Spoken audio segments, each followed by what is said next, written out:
August 4th and 5th, Thursday and Friday, the sun is in Leo and the moon is in Scorpio. This is not easy. No, Thursday and Friday is not easy, especially if you're an Aquarian or a Taurus. You're going to feel a little bit off. What happens when the sun and moon are squared?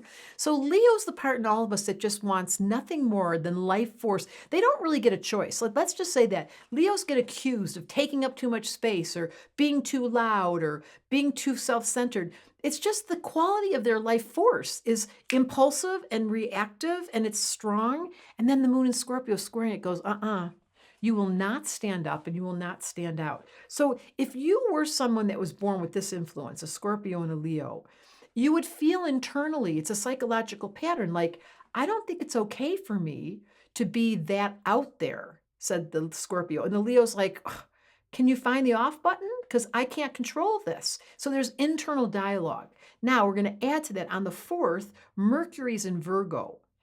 It's its natural placement. You know this, that wherever the planets land, what sign they land in, some places are super comfortable. Like the sun loves to be in Leo. Of course, the sun is life-giving force. It loves to be in that sign that's all about force, life, energy. Mercury loves to be in Virgo. Why? Because Mercury is the intellect. It tells us how the mind works. And Virgo lives by the words, I analyze. So it's a very high intellectual time, except that there's that square with the sun and moon. So the sun is in Leo, the moon's in Scorpio, then opposite the Leo is Saturn in Aquarius, and opposite the moon is Mars and Uranus in Taurus. So literally, there's 5 planets in a grand cross like this. I automatically know when a baby's born with this, it's a serious influence of a soul who wants to learn lessons.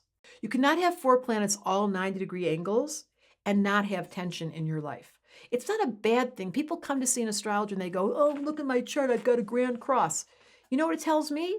This soul born today said, I want to grow out of discomfort. Because if you've noticed on planet Earth, we only learn things, don't ask me why this is, when things are super difficult, when a crisis just happened, when a death just happened, when the end of a relationship happened, all of a sudden we're like making bargains with God. Like, I'll do what you ask me to do. But in normal times, without that grand cross, we kind of go into comfort zone.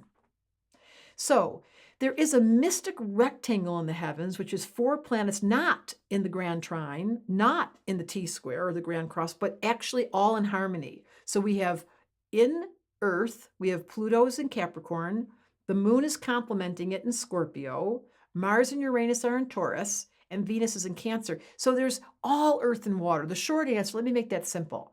The short answer is there's a mystic rectangle in the heavens that creates just the opposite of the square. It shows that there's a healer. And a soul comes in with this difficult chart, sun square moon, Scorpio, Leo, fire and water. But their soul said, give me the gift of the healer and I'll make it through all this. And that's really what astrology is about. You get given karma, you have a pattern brought to you by your family, you have a personality type, and then you have the observer, where you wake up inside the dream and you go, I am so sick of me. And once the observer's on and you get sick of the patterns, you introduce the healing. By the way, on the 5th was Neil Armstrong's birthday. I love that he was a Leo and he got to be the guy that saw the Earth from a distance. What a beautiful thought, to be able to turn on your observer enough to pull off this planet like an astrologer would, and thank you, Neil, and return the visual of how there's only one of us here. That's the right use of Scorpio and Leo, is a very deep thinker. Mercury and Virgo studying astrology and knowing that that mystic rectangle gave you a healer. Neil Armstrong, happy birthday. What a gift you gave this world. Your destiny line took you off planet and you came back after. I want to do that. Astrology just wanted me to tell you, when I grow up, I'm going to be an astronomer. I mean an astrologer. I mean an astronomer. Astrologer. If you like this video, be sure to join the waitlist for my online school, Applied Astrology, where you'll discover the basics of how to read your birth chart and how to give readings to others. Your true purpose in this lifetime is waiting for you, and a clear roadmap so you can follow your path and fall madly in love with you. Come click in the description to join the waitlist, and I'll let you know when the registration opens again. You'll be the first one on the list.